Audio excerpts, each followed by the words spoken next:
ਦੇ ਤਹਿਤ ਭਾਰਤੀ ਸੈਨਾ ਨੇ ਇੱਕ ਵਾਰ ਫਿਰ ਆਪਣੀ ਦਮਦਾਰ ਤਿਆਰੀ ਤੇ ਆਧੁਨਿਕ ਯੁੱਧ क्षमता ਦਾ ਪ੍ਰਦਰਸ਼ਨ ਕੀਤਾ ਹੈ। ਦੱਸਦੇ ਕਿ ਵੈਸਟਰਨ ਕਮਾਂਡ ਵੱਲੋਂ ਆਯੋਜਿਤ ਆਪਰੇਸ਼ਨਲ ਕੈਪੇਬਿਲਿਟੀ ਡੈਮੋਸਟ੍ਰੇਸ਼ਨ ਦੇ ਵਿੱਚ ਸੈਨਾ ਨੇ ਸਪਸ਼ਟ ਕੀਤਾ ਹੈ ਕਿ ਜੇਕਰ ਆਪਰੇਸ਼ਨ ਦਾ ਪਾਰਟ 2 ਵੀ ਹੁੰਦਾ ਤਾਂ ਵੀ ਸੈਨਾ ਹਰ परिस्थिति ਦੇ ਨਾਲ ਜੂਝਣ ਦੇ ਲਈ ਪੂਰੀ ਤਰ੍ਹਾਂ ਤਿਆਰ ਸੀ। ਦੱਸਦੇ ਕਿ ਪਠਾਨਕੋਟ ਵਿਖੇ ਮਾਮੂਨ ਕੈਂਟ ਸਥਿਤ ਧਿਆਨ ਚੰਦ ਸਟੇਡੀਅਮ ਦੇ ਵਿੱਚ ਆਯੋਜਿਤ ਇਸ ਪ੍ਰੋਗਰਾਮ ਦੇ ਵਿੱਚ ਸੈਨਾ ਦੀ ਅਤੀ ਆਧੁਨਿਕ ਤਕਨੀਕ ਸਟ੍ਰੀਕ ਰਣਨੀਤੀ ਤੇ ਜਵਾਬ ਜਵਾਨਾਂ ਦੀ ਫੁਰਤੀ ਦਾ ਪ੍ਰਦਰਸ਼ਨ ਕੀਤਾ ਗਿਆ। ਪ੍ਰੋਗਰਾਮ ਦੀ ਖਾਸ ਝਲਕ ਰਹੀ ਭੈਰਵ ਬਟਾਲੀਅਨ ਦਾ ਐਕਸ਼ਨ ਡੈਮੋ, ਜਿਹਦੇ ਵਿੱਚ ਜਵਾਨਾਂ ਨੇ ਦਿਖਾਇਆ ਹੈ ਕਿ ਕਿਸ ਤਰ੍ਹਾਂ ਪਲਕ ਝਪਕਦੇ ਹੀ ਆਤੰਕੀਆਂ ਦੇ ਠਿਕਾਣਿਆਂ ਨੂੰ ਖਤਮ ਕਰ ਦਿੱਤਾ ਜਾਂਦਾ ਹੈ। ਪ੍ਰੋਗਰਾਮ ਦੇ ਦੌਰਾਨ ਸੈਨਾ ਦੇ ਅਧਿਕਾਰੀਆਂ ਨੇ ਸੰਦੇਸ਼ ਦਿੱਤਾ। ਉਹਨਾਂ ਕਿਹਾ ਕਿ ਦੇਸ਼ ਦੀ ਸੁਰੱਖਿਆ ਸਭ ਤੋਂ ਉੱਪਰ ਹੈ ਤੇ ਭਾਰਤੀ ਸੈਨਾ ਹਰ ਚੁਣੌਤੀ ਦਾ ਮੂੰਹ ਤੋੜ ਜਵਾਬ ਦੇਣ ਦੇ ਸક્ષਮ ਹੈ। ਅੱਜ ਦੁਨੀਆ ਨੇ ਦੇਖਿਆ ਹੈ ਕਿ ਭਾਰਤੀ ਸੈਨਾ ਕੇਵਲ ਸੀਮਾ ਤੇ ਹੀ ਨਹੀਂ ਬਲਕਿ ਤਕਨੀਕ ਤੇ ਰਣਨੀਤੀ ਦੇ ਮੋਰਚੇ ਤੇ ਵੀ पूरी तरह सक्षम ते सजग है। तो स्टेटमेंट जो मैंने देना था वो मैंने स्पीच में बतला दिया है। तो अगर आप लोगों का कोई सवाल कोई क्वेश्चन है तो आप You were saying about the nuclear threat. How is India going to respond to the nuclear threat that you have already mentioned in your text? we feel it's more of a bogey. He wants to prevent us from taking any strong action, so he plays this nuclear bogey card. So it's a kind of bluff he's doing, which we have to call out that bluff. So that is our stance. We will not get deterred by his nuclear bluff. My question, Pradeep Datta from NDTV. Sir, in your speech you said that they were trying to lie and they अपने आकाओं के पास भाग रहे थे, they were running towards it. Can you just elaborate on that, and how strong will be Operation 2.0 in case there is any misadventure from their side? Okay. सिंदूर में जैसा आपने देखा कि हमने 7 तारीख को उनके सभी टेररिस्ट बेसिस पर हमला किया था।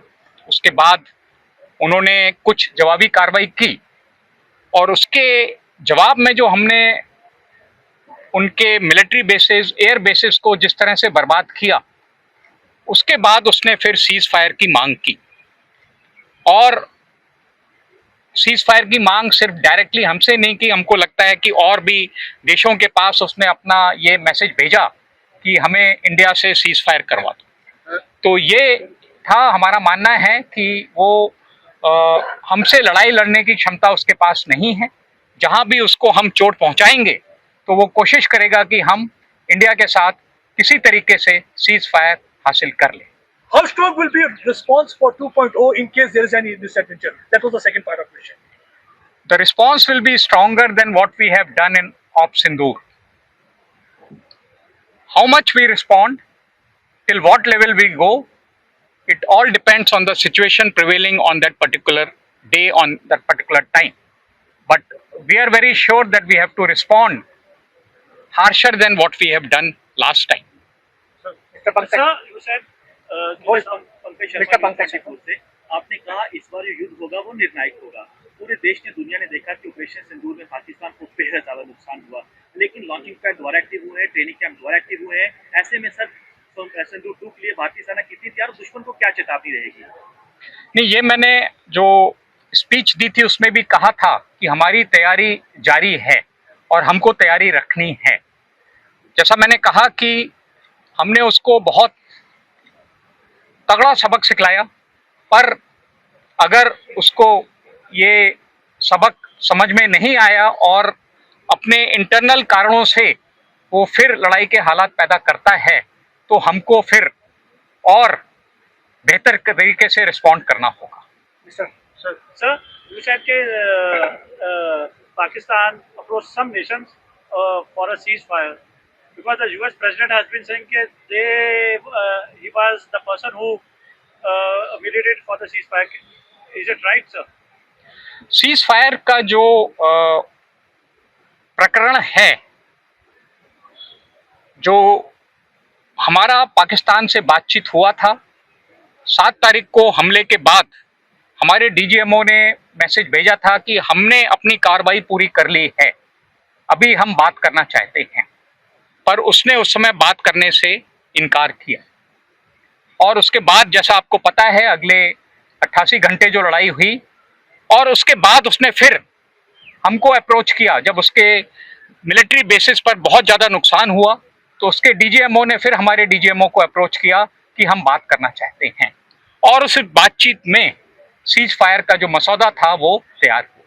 तो सीज फायर का जो क्रम है वो इसी तरीके से है कि उनके डीजीएमओ ने हमारे डीजीएमओ को रिक्वेस्ट किया सीज फायर के लिए, और हमारी गवर्नमेंट ने डेलिब्रेशन के बाद उस रिक्वेस्ट को एक्सेप्ट कर लिया। मिस्टर रमन सर, 7 तारीख को जब ऑपरेशन सिंदूर के तहत हमने जैश और लश्कर के हेडक्वार्टर्स को पूरी तरीके में आ रही थी, उसको दोबारा से रीबिल्ड किया जा रहा है, सेना के पास क्या कुछ जानकारी है इस बारे में? नहीं, हम उसकी जहां भी इस तरह की हरकतें हैं, कार्रवाई हैं, हम उस पर पूरा नज़र रखे हुए हैं, और हमको इस बात का ज्ञान है कि वहाँ पर क्या कार्रवाई हो रही है, वो किस तरीके से अपना टेररिस्ट बेसिस को अगर रिजुविनेट कर रहा है या दोबारा से इकट्ठा करने की कोशिश कर रहा है, तो हमें उसकी जानकारी हासिल है, और जो हमारा प्लान है वो हम उसके लिए बना रहे हैं। Sir, Gursevan from Republic TV. Sir, सवाल के दो पार्ट्स हैं। एक तो सर आपने कहा कि ये this I said in my speech also that Pakistan military leadership wants to remain relevant. They don't want the politicians to take over the power. So the relevance of Pakistan military leadership comes through a state of confrontation with India. So their aim is to maintain this state of confrontation. So despite lot of our peace efforts, we have done it number of times. You are aware, Mr. Vajpayee went to Lahore in bus, but then Kargil happened. Now also we have tried number of times peace effort, but something they will keep doing to keep the state of confrontation with India alive. And that is a cause of worry for us. the second question is, sir, yesterday we saw the US President Donald Trump saying that had I not intervened, the Pakistani Prime Minister would have died. Sir, you have been part of this entire system that carried out Operation Sindoor, and do you feel that our response was so apt that the Pakistani Prime Minister was going to be this or that? हमारा response op सिंदूर में बहुत clear था। हमने किसी भी civilian area को target नहीं किया। हमने शुरू में सिर्फ टेररिस्ट बेसिस को टारगेट किया, और जब पाकिस्तान ने रिस्पांस में हमारे कुछ मिलिट्री ठिकानों पर हमला किया, तो उसके जवाब में हमने उसके मिलिट्री ठिकानों पर हमला किया। इससे ज़्यादा हमारा ऑपरेशन सिंदूर में कोई एम नहीं था। हमारा एम जो ऑपरेशन सिंदूर में था वो हमने पहले आधे घंटे में हासिल कर लिया था, उसके टेररिस्ट ठिकानों को बर्बाद करना। उसके बाद की जो कार्रवाई थी वो पाकिस्तान ने क्योंकि हमारे बेसिस पर हमला किया, तो हमने फिर उसको सबक सिखाना था, और उसके बाद की कार्रवाई उस कारण से हमने उसके जो मिलिट्री बेसिस और एयर बेसिस पर हमला किया। सर, अंकित टाइम्स नाउ से मेरा सवाल आपसे है। ऑपरेशन सिंदूर में हमने देखा था कि किस तरीके से भारतीय सेना ने आतंकियों के कई टेरर कैंप्स, लॉन्च पैड्स तबाह किए।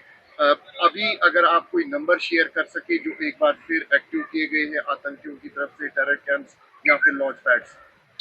नहीं, जैसा मैंने कहा कि हमें इस बात की जानकारी है, पर क्योंकि ये जानकारी हमारे मिलिट्री ऑपरेशंस की प्लानिंग के लिए ज़रूरी है, तो इसको हम शेयर करना इस समय उचित नहीं समझेंगे। पर आप ये मान के चलिए कि जो भी कार्रवाई पाकिस्तान में हो रही है टेरर इंफ्रास्ट्रक्चर को लेकर के, हम उस पर नज़र रखे हुए हैं। सर, मेरा सवाल उनका भी इंटरलैंड में जो सिक्योरिटी ग्रिड है या जो स्टेरियो है मिलिटेंसी का, उस पर सर कुछ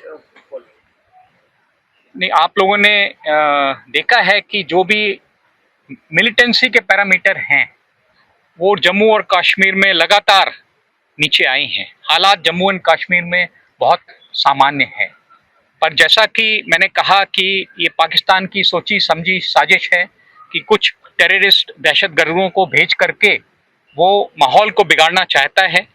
उसके लिए हमारी सेना और सिविल एडमिनिस्ट्रेशन के सभी डिपार्टमेंट्स पूरी तरह से तैयार हैं, और जहां भी हमको इस चीज़ की खबर मिलती है हम उसके खिलाफ बहुत इमीडिएट और प्रॉम्प्ट एक्शन लेते हैं। जैसा आपने देखा कि इस वर्ष कई सक्सेसफुल ऑपरेशन में हमने उसके जो टेररिस्ट हमारे देश में गड़बड़ी फैलाने आए थे उनको न्यूट्रलाइज किया है। सर ये ट्रेंड मिलिटेंट्स हैं या पाकिस्तान के कुछ रेगुलर्स भी हैं जो मारे गए हैं, या जिस तरह जो एक्टिव हैं उनके बारे में कुछ सर? इसके बारे में जब भी कोई टेररिस्ट का न्यूट्रलाइजेशन होता है, डिटेल्ड रिपोर्ट हम जारी करते हैं उसकी आइडेंटिटी को लेकर के, उसके बारे में जो भी जानकारी है, तो वो सारी रिपोर्ट्स ऑपरेशन के बाद हमेशा अवेलेबल करा दी जाती है। ये हैं सर कुछ एक्टिव रेगुलर पाकिस्तानी आर्मी के जम्मू कश्मीर? पाकिस्तान आर्मी का सपोर्ट है। हमको लगता है कि इन्फिल्ट्रेट कराने में पाकिस्तान आर्मी भी सपोर्ट कर रही है, और जो टेररिस्ट ट्रेन होकर आ रहे हैं हो सकता है उनकी ट्रेनिंग में भी पाकिस्तान आर्मी मदद कर रही है।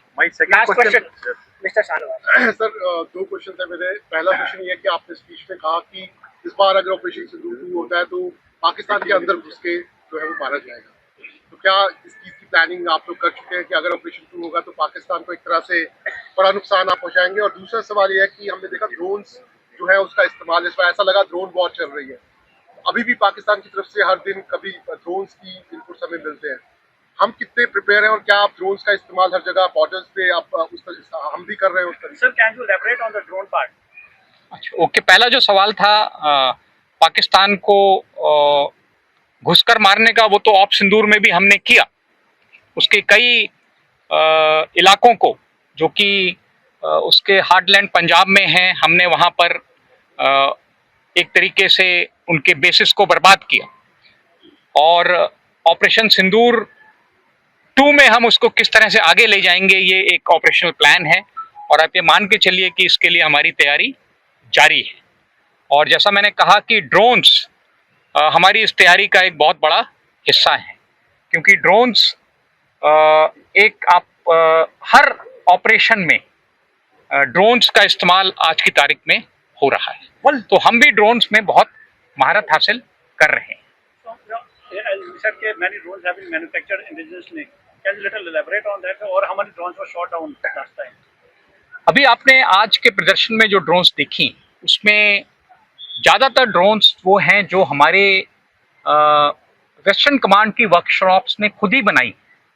यानी कि ड्रोन्स का फैब्रिकेशन हमने आर्मी में भी शुरू कर दिया है, और काफ़ी बड़े स्केल पर हम ड्रोन्स को फैब्रिकेट कर रहे हैं, क्योंकि हमारी क्या ज़रूरत है, हमें क्या टेक्नोलॉजी चाहिए, ये हमें अपनी वर्कशॉप्स में बहुत बेहतर तरीके से हम ड्रोन्स को बना पाते हैं। Sir, one last question. So one last question, because you said we have seen that they are continuing with the terror-related activity. They continue to bleed India 1,000 cut even after Operation Sindhu. Things are continuing. You mentioned in your speech also. You think that the time has come. Next time we need to occupy their land. Only then we'll be able to call their bluff and tell their people what actually the truth and the reality is. Because they continue with the fake narrative as they made field marshal a field marshal a field marshal. तो आपने सवाल भी पूछ लिया, उसका जवाब भी दे दिया है। तो मेरे पास तो नहीं, हमारा प्लान है, जैसा मैंने कहा कि पिछली बार जो हमने किया, इस बार हम कुछ और करेंगे, उससे बढ़कर करेंगे। किस हद तक करेंगे और कितना अंदर जाकर करेंगे, ये ऑपरेशनल प्लान का डिटेल है। तो जब ये ग्राउंड पर होगा आपको महसूस होगा कि इस बार जो हुआ है वो पहले से ज़्यादा हुआ। But you have given a message to sir Bhairav battalion और अश्विनी प्लाटून जो है हाल ही में इंडक्ट की गई है, ऑपरेशन में कितना ये मदद कर रही है और अभी और आने वाले दिनों में किस तरह से आपको लग रहा है और स्ट्रेंथन करेगी इन ऑपरेशन? ये जो नए ऑर्गेनाइजेशंस हमने बनाए हैं, क्योंकि हमें लगा कि ड्रोन्स का इस्तेमाल बहुत ज़रूरी है, तो हमने हर यूनिट में ड्रोन्स को इस्तेमाल करने के लिए सब यूनिट्स यानी छोटी टुकड़ियों को शामिल किया है। तो अश्विनी प्लाटून ये एक इन्फेंट्री बटालियन की छोटी टुकड़ी है जो ड्रोन्स में महारत हासिल करी, और ये हर एक रेजिमेंट में, आर्टिलरी के, आर्मर्ड के हर रेजिमेंट में इस तरह की टुकड़ियां आएंगी जो ड्रोन की लड़ाई में महारत हासिल करेंगी। भैरव बटालियन भी हमारा, जैसा हमने देखा कि जो अगली लड़ाई होगी उसमें हो सकता है हमें बहुत स्पीडीली एक्शन लेना पड़े, अपने ट्रूप्स को इंडक्ट करना पड़े। तो ये भैरव बटालियन आप ये मान के चलिए कि जिस तरह की हमारी पैरा कैपेबिलिटी हैं, स्पेशल ऑपरेशंस की कैपेबिलिटी हैं, उसको और बढ़ाने के लिए, क्योंकि आने वाले समय में इस तरह की टुकड़ियों की जरूरत पड़ेगी जो छोटी टुकड़ियां हों और अपने आप दुश्मन के इलाके में अंदर तक जाकर कार्रवाई कर सके। तो भैरव बटालियन भी उसी तरह की एक टुकड़ी है। Thank you. ऑपरेशन सिंदूर हम ऐसे करेंगे कि हम अंदर जाएंगे और क्या होगा, तो क्या फिर कोई अमेरिका, फिर कोई रसिया आ जाएगा बीच में और फिर 24 घंटे के अंदर इसमें आर्मी, देखिए अमेरिकन राष्ट्रपति बार बार वो मजाक उड़ा रहे हैं कि भाई हमने 200, मैंने कहा कि साहब आपको हमने 200% वो टैरिफ लगा देना, इसलिए दोनों सांत्वना नहीं साहब। तो इसमें इंडियन आर्मी क्या कोई हरस फील कर रही है उसके शौर्य को, उसकी ताकत को? अमेरिका ऐसे कर रहा है, फिर अगली बार ऐसे होगा तो नहीं, इसके बारे में जो सीज फायर किस कारण से हुआ, कैसे हुआ, मैंने आपको बतलाया, जो असलियत है मैंने आपको बतलाई। उसके बाद मीडिया में क्या बयान आ रहे हैं उस पर मैं कमेंट नहीं करना चाहता। Thank you very much.